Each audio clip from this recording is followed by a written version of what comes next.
साल पहले की घटना एक बताता हूं आपको।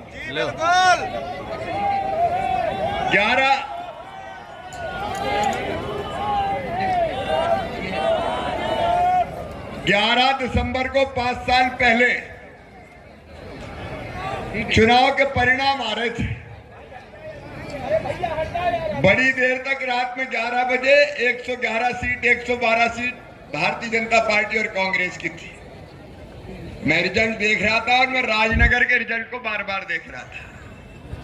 राजनगर, दमोह, जबलपुर की एक सीट और ग्वालियर की सीट, ये सब थोड़ी आगे पीछे हो रही थी और मैं सोच रहा था कि अरविंद अगर जीत गया तो अपनी सरकार बन गई, लेकिन अरविंद 600 वोट से रह गए।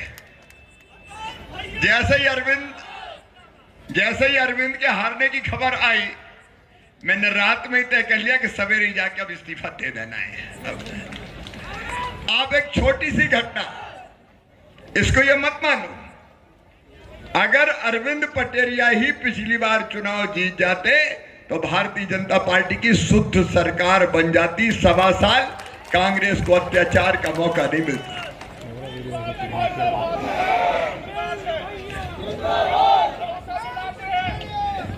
सब भरोसा दिलाते, अरे सब भरोसा दिलाते, लेकिन आज करवाए, जो काम बताते चले गए हम करते चले गए। अरविंद में बधाई इस बात के लिए दूंगा कि हार के भी तुम सक्रिय रहे, हार के भी तुम लगातार सक्रिय रहे।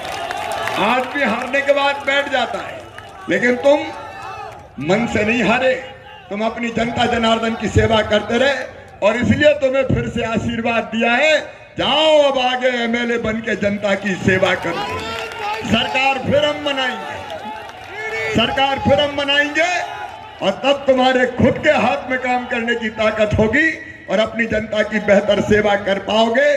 मेरे बहनों और भाइयों, मुझे बताओ, आपको मुझ पे विश्वास है? मामा पे विश्वास है? तो आओ संकल्प लेना कि कोई चूक ना हो जाए।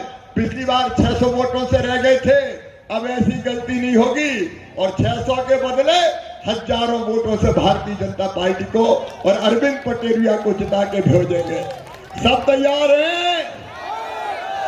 अरविंद पटेरिया को जिताएंगे, कमल के फूल की बटन दबाएंगे, भाजपा को आशीर्वाद देंगे, पीएम साहब को भी आशीर्वाद देंगे और मामा को भी आशीर्वाद देंगे। तो उठाइए दोनों हाथ, बांधिए दोनों मुट्ठी और भारत माता की जय बोल के भारतीय जनता पार्टी और अरविंद पटेरिया को जिताने का संकल्प लीजिए।